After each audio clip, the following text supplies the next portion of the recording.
Dust storms on Mars can really go crazy. They hurtle through the red planet's southern hemisphere, especially during the summer. These storms can grow and encompass large areas of the planet, as happened in January 2022. Then, a dust storm covered almost twice the area of the United States. Could it be something like this that caused one of the robots we sent to Mars to go missing? The atmosphere and climate are harsh on Mars. It's mostly a desert with strong winds and average temperatures of minus 81 degrees Fahrenheit. It drops down to minus 220 at the poles during the winter. A lander needs to be specifically equipped and very sturdy to withstand such conditions. But researchers thought the Beagle 2 could handle the difficult trip to the red planet. June 3, 2003. A team of researchers got one of their pioneering robots they were about to send to space ready. It was a small and compact lander called the Beagle 2. Its mission was to touch down on Mars and search for what the world has been actively looking for decades now: life on the red planet. Now, the touchdown was due on December 25th, but the signal never came. The team tried to contact the spaceship, but at one point, they had to accept they wouldn't be able to reach it. Some thought the landing was too difficult and complex after all, so the lander crashed. But they couldn't find any technical errors. Others had a theory that the lander may have become entangled in its own parachute and fell down to the surface of Mars. Either way, the Beagle 2 was considered missing, until 2015, when NASA took pictures of what could be the remains of the lost lander. They weren't just smashed debris, the components actually looked to be intact. The lander's remains were lying with its solar panels partially deployed around 3 miles away from the site where it was supposed to land. Apparently, the Beagle 2 managed to land successfully, but its radio antenna got blocked. That's why researchers couldn't control it from Earth or communicate with it. But no one knows exactly why it happened. Have you heard of a face on Mars?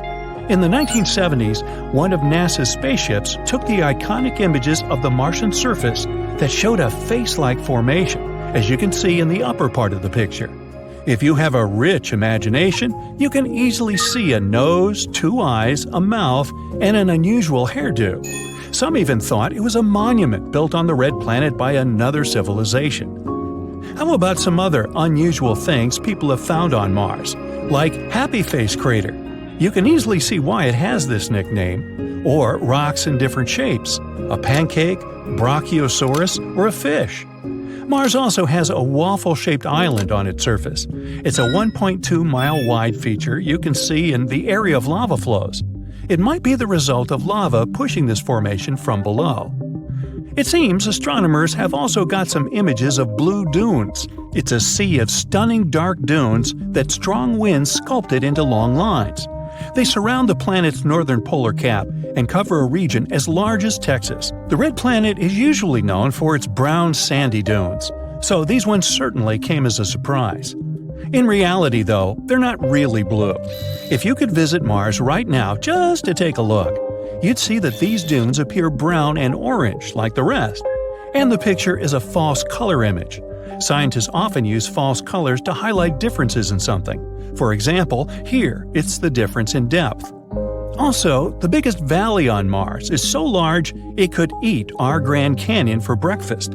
It's a fascinating system of canyons 2,500 miles long called Valles Marineris, and it's over 10 times as long as the Grand Canyon. Now, if you could stretch this Martian canyon, it would go from coast to coast of the entire United States. Since Mars doesn't have any active plate tectonics, no one knows for sure how this canyon formed. One theory says a chain of volcanoes located on the other side of Mars, the one that includes Olympus Mons, bent the crust from the opposite side of the planet. This powerful force caused cracks in the Martian crust as well as activated enormous amounts of water lying under the surface. This water then emerged and carved the rock away. The force activated glaciers too, and they possibly created new pathways in this gigantic canyon system. Volcanoes on the Martian surface could have erupted about 50,000 years ago, although the most powerful eruptions happened 2 to 3 billion years ago. But the planet doesn't have active volcanoes today. Most of the heat stored in its interior during the planet's formation has been lost. So now, Mars's outer crust is way too thick for the molten rock to reach the surface. But a long time ago, eruptions formed giant volcanoes, and these volcanoes most likely had an important role in melting ice deposits, which released floods of water onto the Martian surface. Now, Mars has a thin atmosphere with a volume of gas, mostly carbon dioxide, less than 1% of Earth's. But 4 billion years ago, it was way warmer and wetter than now. Its atmosphere must have been thicker back then, too. That's why it could create a powerful greenhouse effect and trap sunlight. Mars also has a powerful magnetic field. Similar to Earth's, it formed because of the currents of molten metals in the planet's core. But unlike our home planet, Mars lost its magnetic field after its core had cooled down. And without it, the planet didn't have any protection from the solar wind, which is a stream of charged particles flowing from the sun. The solar wind pulled away most of Mars's atmosphere in just a couple of 100 million years, give or take. This is what makes those powerful Martian dust storms even more intense. Mars has a fascinating history. Judging by the planet's glaciers, Mars has probably gone through multiple ice ages, just like Earth. A team of researchers got images of about 60,000 Martian rocks. Rocks were different in size and distributed randomly, which means they probably formed during different ice ages. Glaciers hide their own stories too. Who knows what kinds of gases, rocks, or even microbes could be trapped inside? Now, if you could get into a time machine and stop at 4 billion years ago, on Mars of course, the chances are you'd see spectacular scenes of flooding. Maybe there would even be some form of life on the planet's surface. A strong meteorite impact that formed the red planet's Gale crater could be something that triggered that mega flood. After that collision, the temperatures on the planet got insanely hot. This caused the melting of all that ice that was stored on the Martian surface at that time. The flooding was so massive, it changed the geological structure of the planet's surface. It carved out big ripples, as well as waves in the sedimentary rock. Now, speaking of water, vapor has been noticed escaping the atmosphere of Mars. Also, researchers have found some evidence of water flowing on the planet's surface. There are dark streaks in the soil. They seem to get bigger in the summer and shrink over the winter. There are numerous dried-out valleys and river channels on the planet. It's possible that liquid water once flowed there. Now, most of it could be locked up in ice caps or even hidden under the surface. More and more things hint that Mars used to be habitable. Mars is the only planet we know about where only robots live. 5 rovers make up the Martian population. Those are Perseverance, Opportunity, Spirit, Sojourner, and Curiosity. These robots are there to take pictures and samples of soil and air, and maybe even find life on the red planet. And someday, we may reunite with them on Mars. Who knows? Oh, and by the way, if you really could get into a time machine and stop at 4 billion years ago on Mars, then I'd like to buy you lunch and talk about it. My treat. You take a rocket to the moon. It lands. You put on your work uniform and go to work your shift at a local factory that extracts water from beneath the surface of the moon. There's also fuel plants here. Dozens of people and rovers are roaming the expanse of Earth's natural satellite. When your shift ends, you board the rocket again. It takes you back home, just like a regular bus. That's exactly what NASA is planning to do. In the first stage of this project is the Prime 1 mission. Prime stands for Polar Resources Ice Mining Experiment. The mission starts in 2022. Let's follow it step by step. A booster rocket and second stage are assembled on the launch pad. Ignition. The rocket's engines begin to burn fuel, and we go up. Soon, the rocket reaches a speed of about 24,000 miles per hour. At that speed, you could travel the distance from New York to London in just 8 minutes. Once the booster uses up all its fuel, it undocks and makes a soft landing on Earth. The second stage with the payload capsule fires its engines a couple of seconds after the first stage undocks, so the rocket continues moving up. Once it reaches orbit, the payload capsule opens. It releases the lunar lander Nova-C. It's a cylindrical spacecraft, as long as a sedan and slightly wider than the height of the average person. It starts its engine and begins its journey. First, the lander makes a circle around Earth. This is a gravitational maneuver that helps it to gain speed without wasting too much fuel. Because the lunar lander is still in orbit, Earth's gravity affects it. The spacecraft looks as if it's falling, but not to the surface of our planet, along its orbital trajectory. After one lap around Earth, the lander adjusts its trajectory and heads for the moon. The distance it needs to cover is 238,600 miles. That's like 9.5 trips around Earth, or 93 trips across the United States from coast to coast. Modern spacecraft can cover this distance in as little as 9 hours. That's a bit more than a journey from New York to Los Angeles by plane. At the same time, it took the first astronauts about 72 hours to get to the moon. Soon, Nova C is near its destination. It makes another circle around the moon while it descends. Scientists have already chosen the perfect plane for it to land. There are several requirements. First of all, there should be signs that there might be ice under the surface in this location. Second, the lunar module should be able to maintain radio communication with Earth. And this is impossible if the lander is on the far side of the moon. When the first astronauts flew around Earth's natural satellite, contact with them was lost for a few minutes. The connection only resumed when their spacecraft came out of the lunar shadow. And the last requirement for the landing area is sunlight. The lander has solar panels to power its scientific equipment, onboard computers, and communication modules, so it needs direct sunlight. The lander is getting closer to the surface of the moon.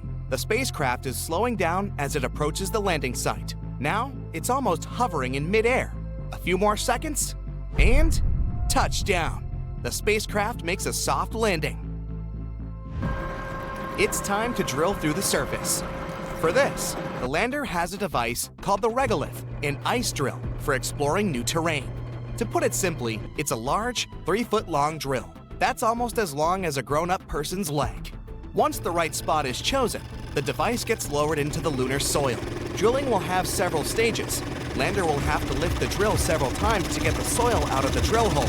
Otherwise, it may damage the drill bit. Next, the lander will have to analyze the soil composition. To do this, it carries a mass spectrometer, observing lunar operations. Shortly, M-SOLO. Its work is based on a simple principle. It ionizes or charges particles of soil, making them move. Then it creates a strong magnetic field, which affects the charged particles, making them change their trajectory. Different substances, their molecules, and atoms move differently in the magnetic field. So, by analyzing the changes in their trajectories, we can identify the mass and charge of each particle. All we need to do next is look at Mendeleev's periodic table and see which atoms we can find in the samples. Scientists hope to find H2O, water. The south pole of the moon is an ideal place to keep ice within reach of our drill. The equator would be a great place to maintain radio contact and power the solar panels of the lander, but this area is likely to be too hot to have any ice. The lander will also carry a lunar hopper. This thing will be used to explore the surface of the moon. It will carry a load of about 2 pounds. Scientists will also test 4G communication technology. The lander should have some special modules for this. If the test is successful, people might be able to use cellular coverage for communication on the moon, like we do on Earth. But the main goal of the mission is to prove that the resources found on the moon can be used in the future. As early as 2023, NASA plans to send an autonomous rover called Viper, which stands for the Volatiles Investigating Polar Exploration Rover, to the moon. It'll land at the moon's south pole for the same reasons: the connection with Earth and sunlight. The rover itself will be about the size of a golf cart. It'll carry a drill and soil analyzer. Scientists have already laid out a route for the rover. It's about 10 to 15 miles long. It'll take Viper 100 days to travel along that route. It'll drill the soil in search of lunar ice and mark its findings on the map. It will be necessary to prepare for astronauts' arrival to the moon. It'll also help to provide them with valuable resources, like water. Later in the 20s, NASA will launch the Artemis mission. For this purpose, scientists have been constructing the Orion spacecraft for decades. It can carry 6 astronauts. The launch vehicle that will take Orion into orbit is called the Space Launch System. When ready, it'll be the most powerful rocket in human history. The first flight will be uncrewed. It's scheduled for 2022. Like the lunar lander, the spaceship will ascend into orbit, make one revolution around our planet, and go to the moon. Once it reaches the satellite, it'll stay in orbit for 6 days and then return to Earth.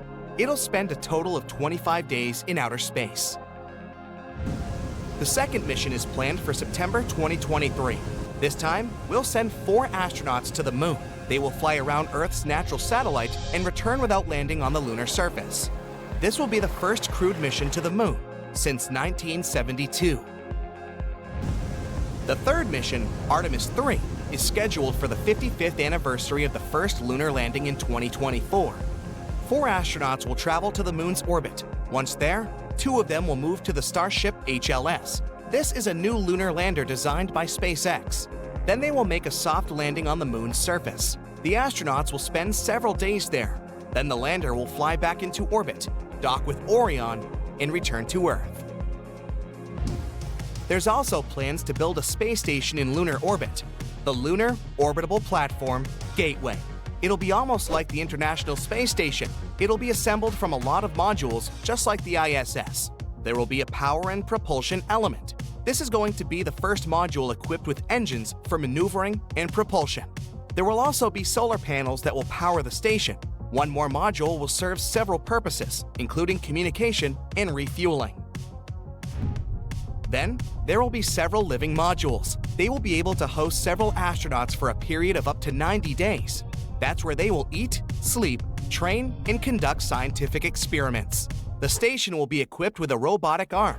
It'll help spacecraft dock with the station, as well as install additional scientific equipment outside the station.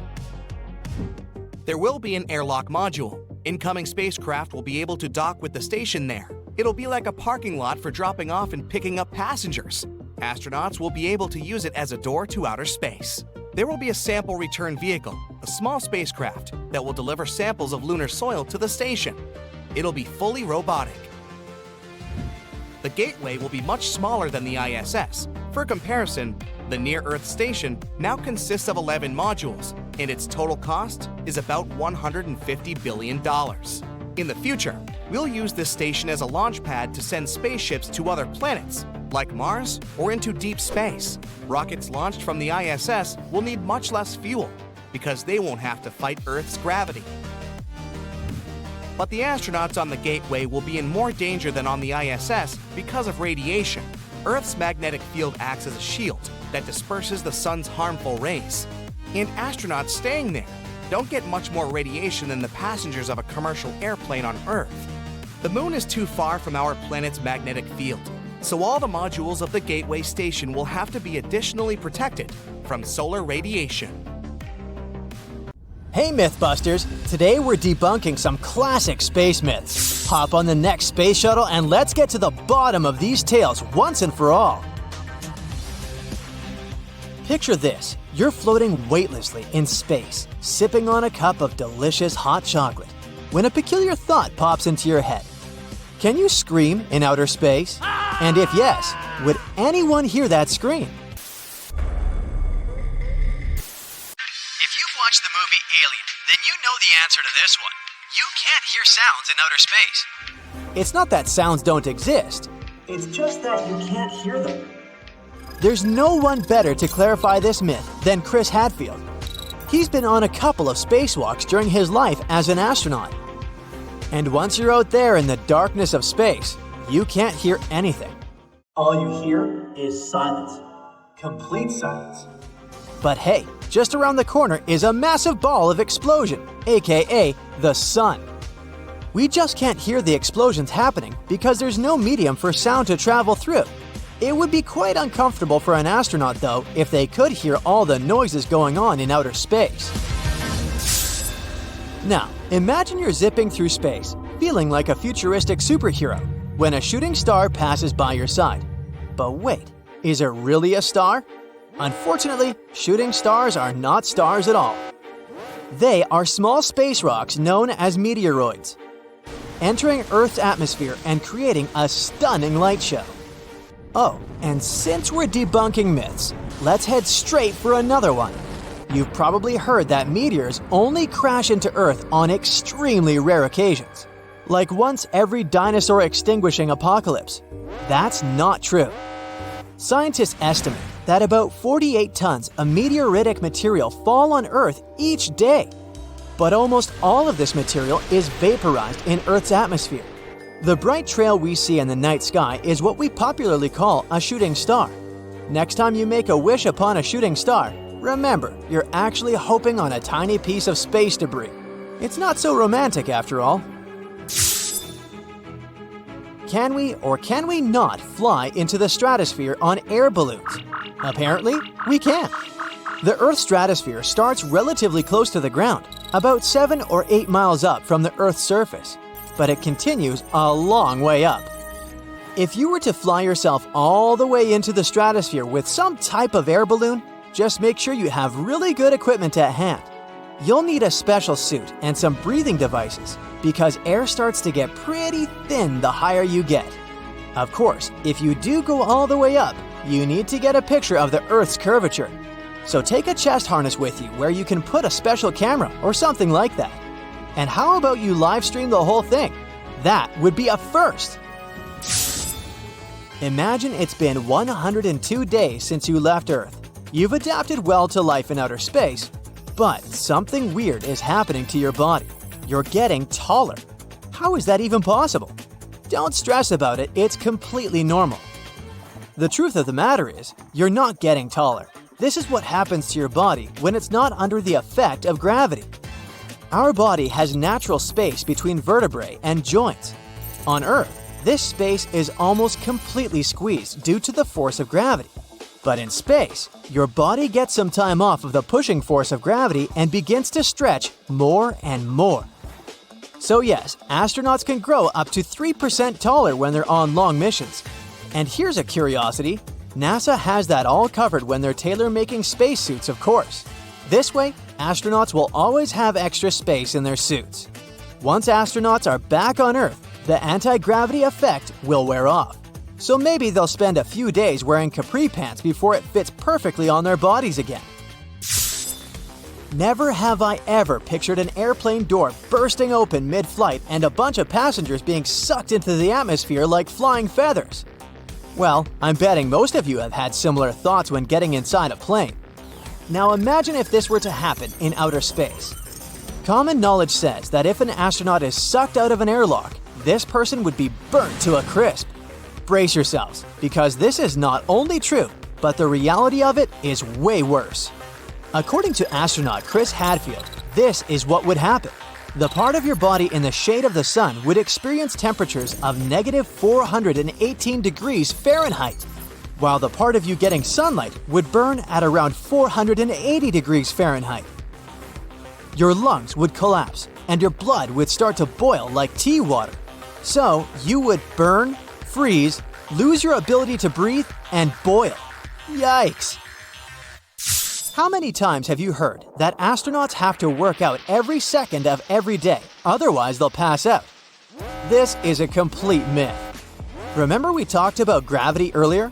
Due to the lack of gravity in outer space, our bodies don't have to do any heavy work. Our torsos don't have to sustain the weight of our heads, and we don't have to make any effort to move our legs because, essentially, there's no walking in outer space. Now imagine living like that for 6 months, or even a year of your life.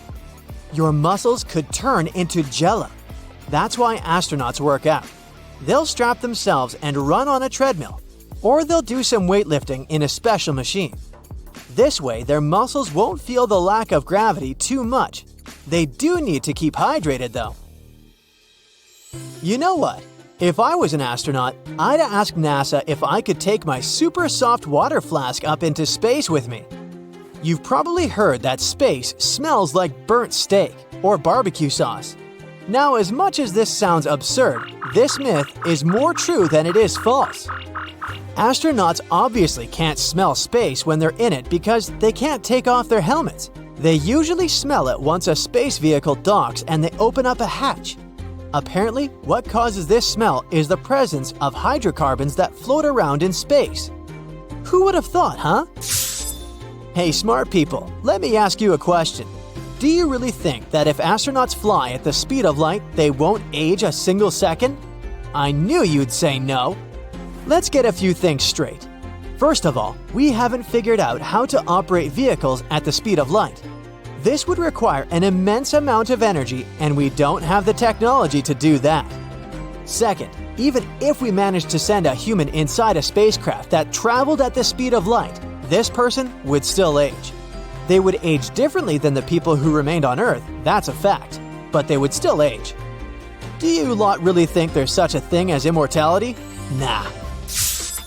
If you've seen the first Avatar, then you certainly remember that humans only managed to get to Pandora because they traveled in cryosleep. In other words, they froze their bodies, put them in a cryobed, and traveled for years without aging. Yes, this sounds amazing, but we still don't have the technology to do that. Our bodies are mainly made out of water, right? And when you freeze water, it expands. That's why you should never leave soda cans unattended in your freezer. Right now, if we froze a person's body, the water inside of it would expand, harming tissues and organs.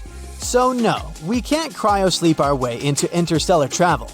Not yet, at least. Here's a crazy thought.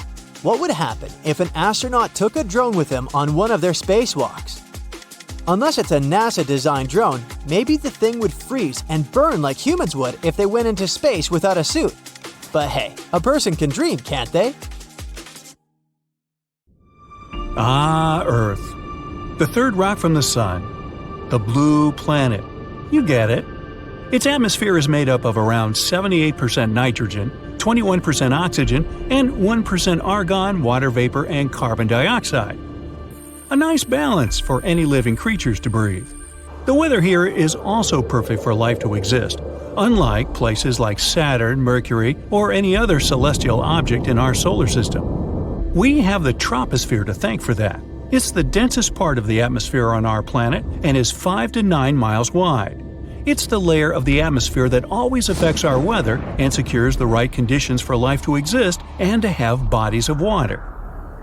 Earth is just sitting in its orbital path, minding its own business, revolving around the Sun until, BAM! Venus and Mars swoop in and spoil the fun. No one wants to leave poor Earth alone.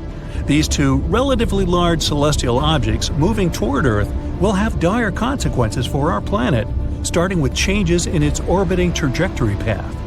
The planet's orbits in the solar system have to maintain the right balance so that nothing goes haywire. Of course, if any large object approaches Earth, it would throw our orbiting path off course. The planets will revolve around each other, which will cause plenty of natural disasters on our lands. This will also affect our rotation timing, potentially slowing it down. Days will not flow but drag by. Animals that rely on daytime will need to readjust their biological clocks. Nocturnal animals will also need to figure out how to cope with the long nights. Humans have adjusted pretty well to the 24 hours a day timing. Time itself is just a human construct to measure things. We'll have a tough time sleeping and adjusting to the stretched day. Marine animals rely on the natural current flow to migrate around the oceans. With Mars and Venus crashing the party, it looks like they will also need to find new paths. Birds migrating to other lands throughout the year will also be confused and not know what to do. In general, the Earth's temperature will rise, and massive heat waves and permanent climate changes will occur. This brings us to our next issue, the heat. The radical temperature rise will turn everything into a barren desert. It'll be summer all year long, especially if Venus is in the picture. Most of the planet will dry up and won't be suitable for growing crops. Venus is hot, really hot. Even though it's not the closest planet to the Sun, it's still the hottest. The temperatures on Venus are close to 900 degrees Fahrenheit, which will melt you like an ice cube. The lands on Venus are generally flat, probably due to the temperatures. It's mainly hot because its atmosphere is thick and traps the hazardous gases inside. If Venus inches its way towards us, it'll invite those gases to our atmosphere and compromise it. Mars, or the red planet as we know it, is very cold. That might stay the same if it starts rotating around us. It's also home to the largest dormant volcano in our solar system, which makes Mount Everest look like a tiny bush compared to a tree. With so much instability, it might just wake up one day and spew out molten lava. Mars has a very thin atmosphere, which makes the planet chilly. Its gravity is quite similar to ours. It's actually very cold and has ice caps in the poles covered with carbon dioxide. The same's true for Mercury. You can only last there as long as you can hold your breath and be in the sweet spot between the sunrise and sunset. The three planets orbiting each other will eventually collide. It's just a matter of time. And the Moon, just hanging out like a fly on the wall, will be so insignificant that something will eventually throw it off course and another planet will capture it to its orbit. Or, in the most dire case, it will collide with one of the two intruding planets. Earth will experience extreme tidal waves like nothing before. The two new planets revolving around Earth will cause a major imbalance, making our gravity shift out of control. Each tidal wave will be bigger than the previous one and will cover the dry land. Plenty of little scattered islands in the oceans will be completely submerged. Coastal cities and towns will also be home to fish. Flat countries in general will need boats to get around. Dams and dikes won't be enough to stop the water from coming in. Everyone needs to move towards higher ground to escape the floods. With the climate getting hotter, the polar caps will melt like ice cream on a sweltering summer day and add to the water level rising. Within a few months, the whole Arctic will be nothing but liquid. But wait, there's more! The crust will wear out due to the instability of the Earth's surface and fluctuating gravity. The Earth's crust is mainly made up of oxygen, which means we're basically walking on air. We might experience more earthquakes than before, and dormant volcanoes will wake up from their deep slumber. The skies will be covered in ash, making flights impossible. No one can travel by sea or by air. Importing and exporting will become history. The overall climate will get hotter, just like in Venus. The three planets orbiting each other and their huge mass might even unintentionally welcome other planets and celestial bodies to join the party. So, what if Jupiter decided to turn up?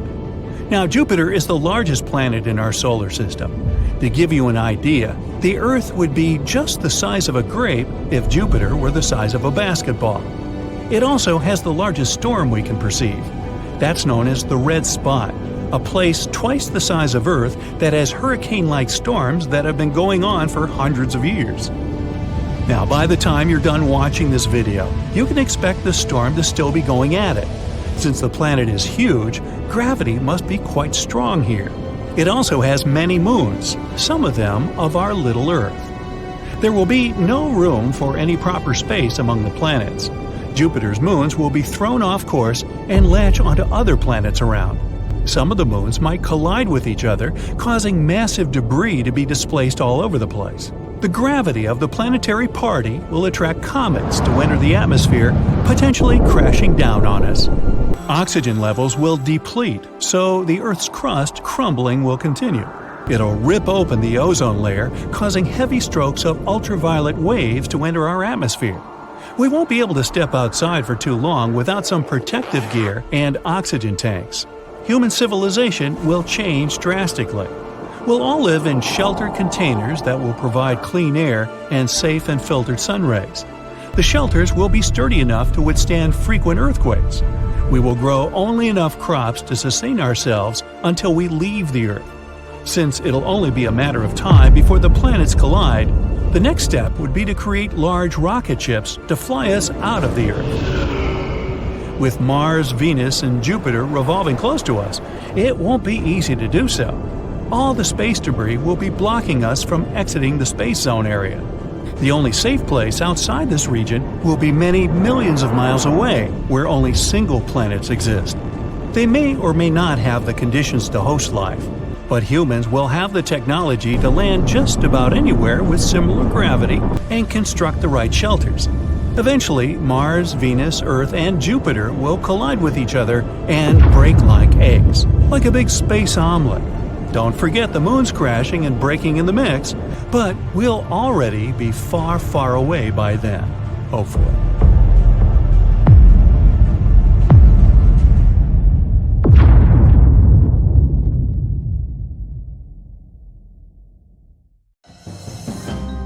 Hey, does anyone remember the gold rush?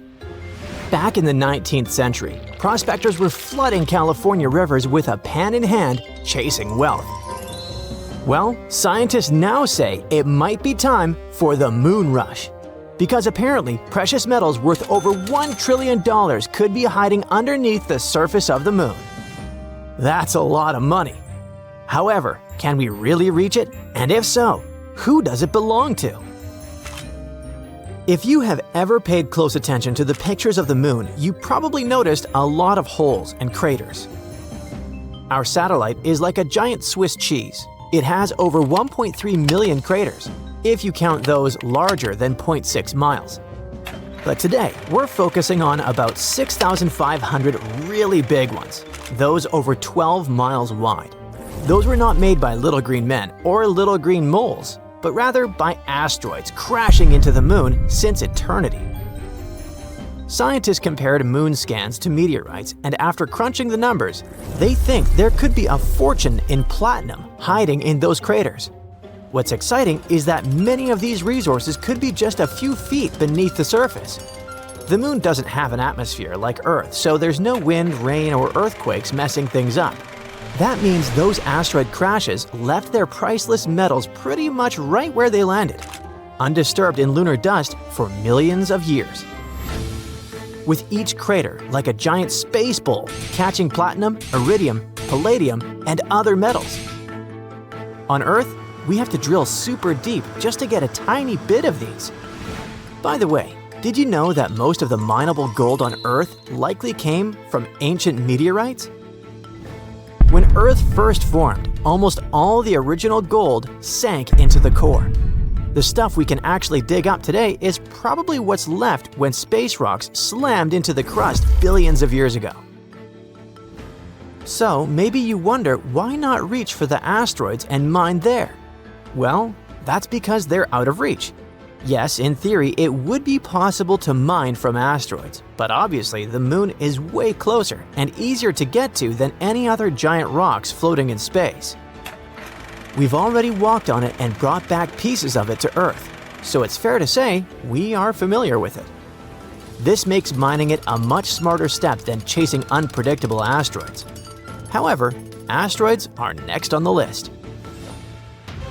Also, when it comes to mining the moon, it's not just about the prize. Some of those craters have frozen water. We know that because several missions, like NASA's Lunar Reconnaissance Orbiter and India's Chandrayaan-1, have found frozen water ice in dark craters near the moon's poles. This ice is super valuable because it can be broken down into oxygen and hydrogen. They are the parts needed to make rocket fuel. It could also be purified for astronauts to drink, or even used to help grow plants. Imagine filling up spaceships with fuel right on the moon before flying off to other planets. Not only does that sound pretty cool, but it's also economical and convenient. That would save us a ton of money and effort. And if we're already stopping to refuel, why not stick around and set up shop? It's about building a whole new space base and turning the moon into a launching pad for exploring deeper space. A moon base would let scientists study wild space weather, practice building habitats, and test robots in real lunar dust. I can't be the only one excited for the future where robots stream their live missions from the moon.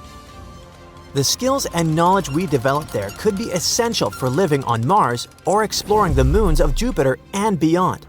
This is not as far-fetched as you might believe. Companies like Astroforge and Karman Plus are working on tech to mine asteroids, and maybe the moon someday. NASA's Artemis program is trying hard to set up a sustainable human presence on the moon in the next decade. And Europe's space agency is also eyeing lunar resources. So yeah, the idea of people and robots working together on the moon is probably just a matter of time. Still, it's not as simple as it sounds. There are big questions that humanity faces. Just like with the original gold rush, it's a bit of the Wild West when it comes to rules. The Outer Space Treaty, signed in 1967, says no country can claim the moon as its territory. However, it's pretty vague when it comes to private companies mining resources. So, if you build your rocket and mine some platinum first, is it yours? Well, as for right now, it's a guessing game. Countries are debating and trying to figure it out before the space gold rush turns into a lunar free-for-all battle royale. Then, there's the challenge of protecting the moon's one-of-a-kind environment.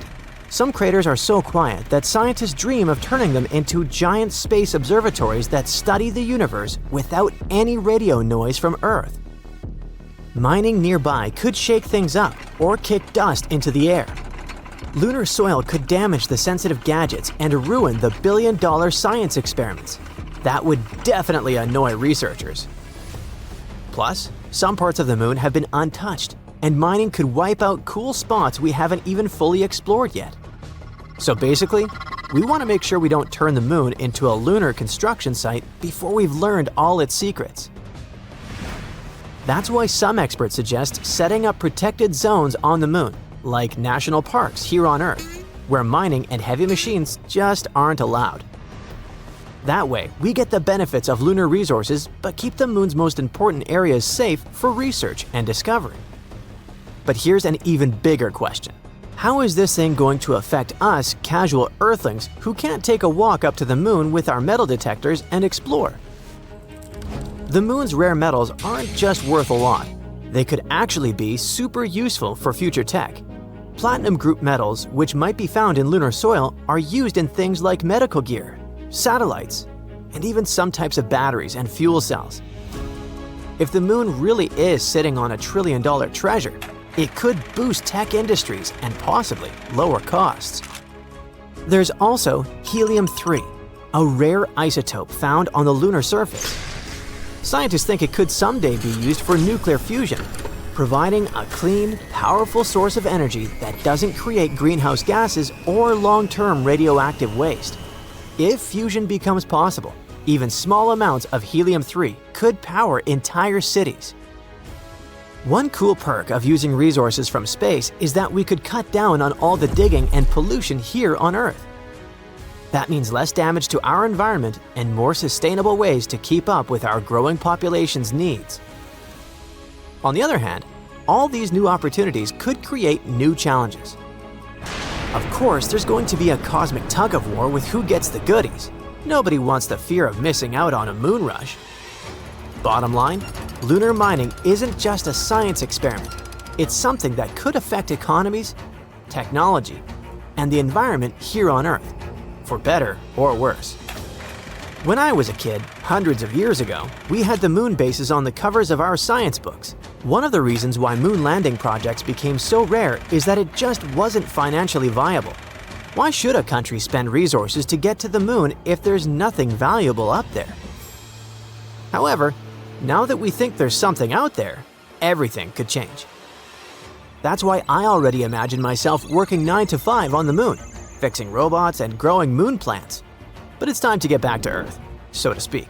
Nobody's setting up a moon McDonald's or booking lunar Airbnbs just yet.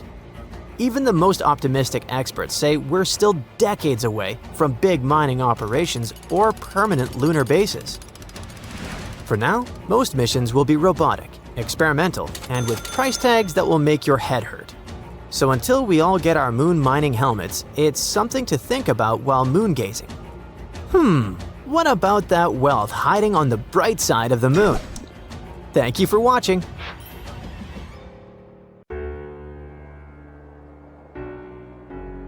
Houston, we've got good news.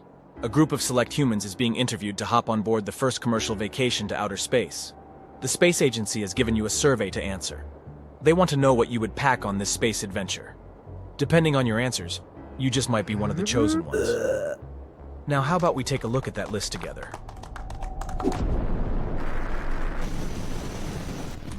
Pencils.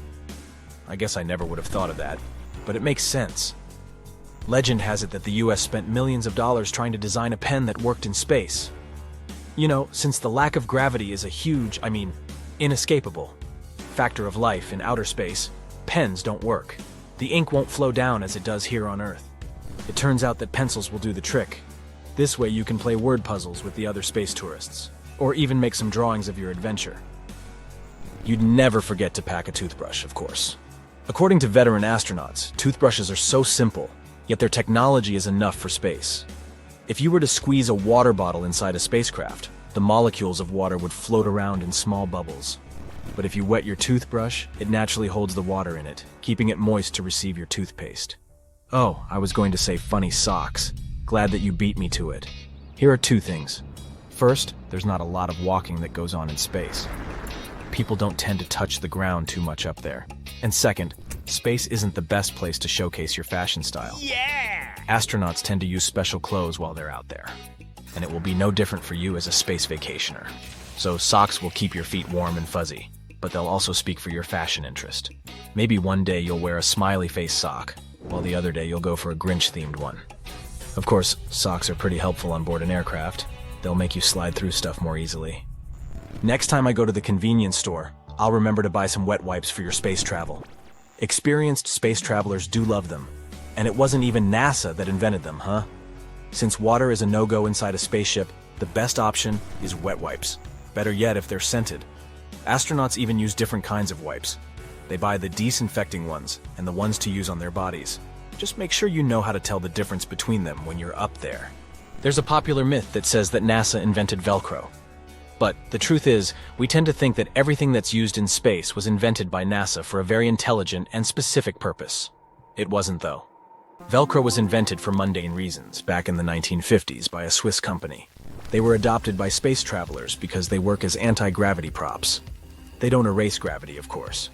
But you can glue Velcros into daily stuff and then hang them on the Velcro attached to the spaceship's walls. It's a very smart system, but best to take your own pair, right? If you're spending a long time in outer space, photographs from back home might come in handy. Choose them well, though. Since the spacecraft isn't all that big, the rest of the people on board will know which pictures you decided to bring along. Best to keep that Harry Styles poster back in your earthly bedroom, right? Just bring real pictures of people that you know and love. Did I hear pizza?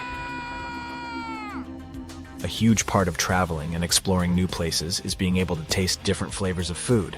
In outer space, that's a bit more complicated. But hey, at least you can take some pizza with you. Well, actually, you'd have to have it delivered to you in a cargo ship. This way, ingredients would come fresh and ready to eat. It wouldn't be the first time that people in space tried eating Earthling junk food. Some astronauts have even eaten crepes and hot dogs. Perhaps the best part of this pizza party would be that your food could float. Now, isn't this a super nice way to enjoy some Earth delicacies?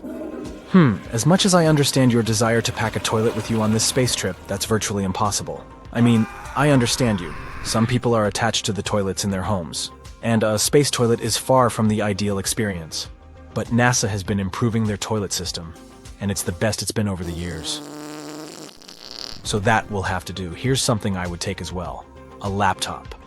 But what good would it do in outer space, you might ask? Apparently, there is internet all over the International Space Station. So even if you're not spending most of your trip docked at the ISS, you could enjoy some Netflix on the days you spend over there. There is internet all over the ISS, apparently. Crazy, huh? And speaking of leisure, I love that you would take a yo-yo. I'm not sure how efficient it would be in space, since there's no gravity to bounce it back and forth, but it would be nice to see how a yo-yo reacts in a gravity-free environment. Oh, I love jigsaw puzzles. This would definitely be on my list as well. Imagine trying to build a jigsaw puzzle that keeps floating in the air. Maybe you'll have to create a system to avoid the separate pieces floating aimlessly through the spacecraft. But imagine once you finish that turtle puzzle, it will look like it's swimming around the craft. You can't pack a window, but they sure are an important part of life in outer space. Let's keep in mind some of the rules of the trip. Each traveler will have the opportunity to do one spacewalk during their time in space. This is already huge. Consider yourself lucky. Some elite astronauts only get to do one spacewalk during their entire career. That is so because spacewalks are risky and require a lot of training. But you'll get your training once you're up there.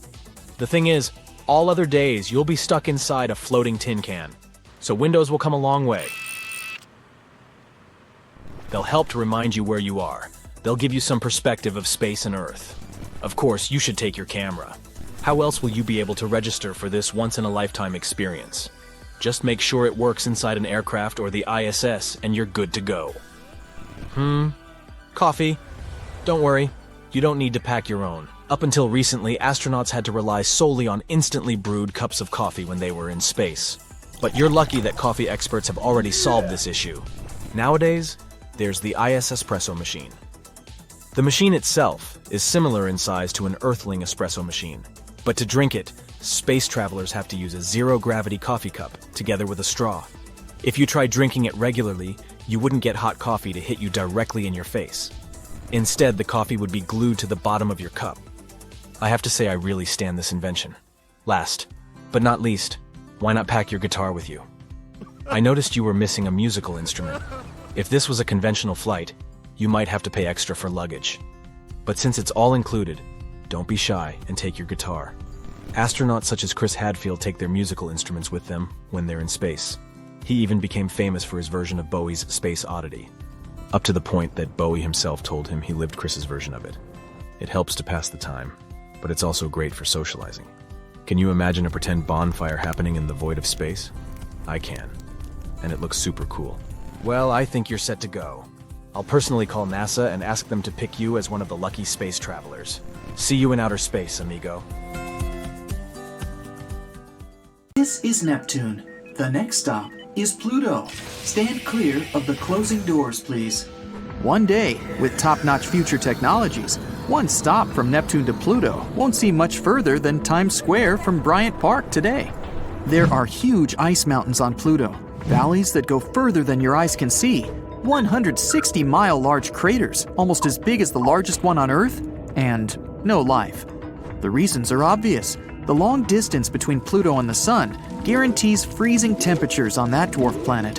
It also ensures a trip of a few billion miles. Plus, it's smaller than the Moon, so it would get crowded very soon if people started dwelling there. Still, there's one reason which makes life there not that far-fetched. The Sun has a lifespan and cycles within it. Our solar system used to be nothing but a cloud of gas and dust. As a result of a gravitational collapse at the center of this cloud, the gas and dust started gathering in specific, denser places. These pulled more and more matter as time went on, and something called conservation momentum made the mass start rotating and heating up because of immense pressure. Later, there appeared a disk similar to what Saturn has, but it was made of entirely different substances. And right in the center, there was the ball that eventually became the Sun. A protostar is a young star that's still gathering its mass, and that's exactly what the Sun was before the temperatures and pressures inside of it lighted up its core. Millions of years later, it became the Sun we see every day. But it won't stay this way forever. It will heat up even more and eventually get bigger and denser, turning into a red giant. It may one day get big enough to swallow up Venus and Mercury. Chances are, it might swallow even planet Earth. Even if it doesn't devour our planet, the Sun might get close enough to touch us. Well, if this happened, life on Earth wouldn't be possible. But then, in just a few minutes, the Sun loses about 40% of its mass and shrinks about 10 times what it used to be. It's not as bright, and indeed, not as hot as it used to be. By this moment, Earth will have already been deserted. People might want to start traveling around space, or settle down on another planet where life is sustainable, like the exoplanet Kepler-62f, which, by the way, is even bigger than Earth. While all of this was happening, Pluto was changing. Before, every resource was frozen inside of the dwarf planet. Water, gases like methane, carbon monoxide, you name it. But as the Sun was reaching its peak luminosity, Pluto was slowly warming up and losing a lot of what it had to the vastness of space. At the same time, an atmosphere formed up. If the atmosphere gets thick enough, it would create favorable life conditions. Then, instead of spaceships, a tiny percentage of us would be able to set up colonies on the dwarf planet. The temperature is comfortable there, almost t-shirt weather. It even resembles Earth a tiny bit. Canyons filled with water, beautiful endless fields with trees, and lots of space to run around, and mineral water pockets on the ground, good enough to drink. Pluto's rotations are different than Earth's. An Earth day is 24 hours, and sometimes it still feels like it never ends. But on Pluto, a whole rotation around the Sun takes 153 hours, because it's pretty far away from the Sun. After several hours without sleep, we get tired and our eyes get red. It means we'd have to take several naps throughout the day on Pluto. A year on Pluto equals 248 Earth years. Unless we come up with some sort of technology to get us to live that long, our entire lifespan would be less than half a year on the dwarf planet. So, houses on Pluto might need to be equipped with cryo chambers. Whenever you feel like dreaming for a long time, you jump in it and wake up 50 Pluto days later. On the dwarf planet, there are also seas and beaches, so it's just like a tiny Earth, far away from the actual Earth. The food on Pluto could be tastier. We might find a way to make the ingredients more savory and even try to grow them faster during the trip.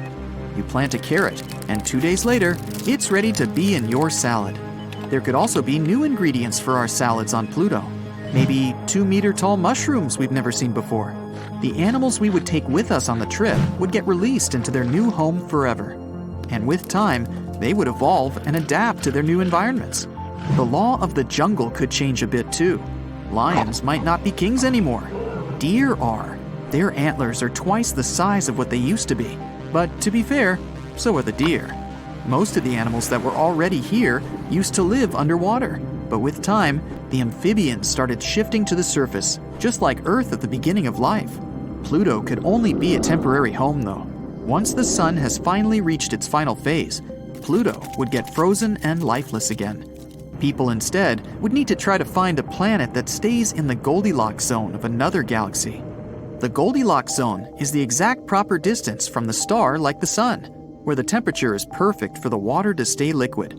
It's the rule scientists search for when looking for other planets that can sustain life. We can try setting new colonies on one such planet, or even try to set up our own artificial home, not exactly a planet or a spaceship, but a combination of both. Something huge built right in space, say a wheel with gravity everywhere we go, so we don't fall off. It would float in space toward the new exoplanet, capable of fitting entire states in. This whole trip might happen just because the sun first grew too much, and then, having reached the culmination of its life cycle, it would finally become a white dwarf. It's going to be a pretty long journey, and entire generations will be born here. You'll have a choice: sleep your way through the journey until humans finally reach their new exoplanet, or enjoy the trip in this fantastic spaceship. There's all you need on board: malls bigger than those on Earth, large futuristic cities, even places to farm, fields with rich soil made artificially, and finally, after a long journey, the exoplanet. It's even somewhat better than Earth. The planet is giant and has more continents. The continent's center isn't as far from oceans, which means there aren't as many desert areas. Though the sun of this planet is an orange dwarf, it's not as hot as our yellow dwarf sun today. It's a bit smaller, but here's the kick: orange dwarfs live somewhat longer. They remain stable for between 15 billion and 45 billion years. Despite that, this new planet is full of rainforests because the planet itself is warmer. It means more biodiversity and creatures we've never seen before. But even if nothing out there is suitable, we could try and terraform this planet instead.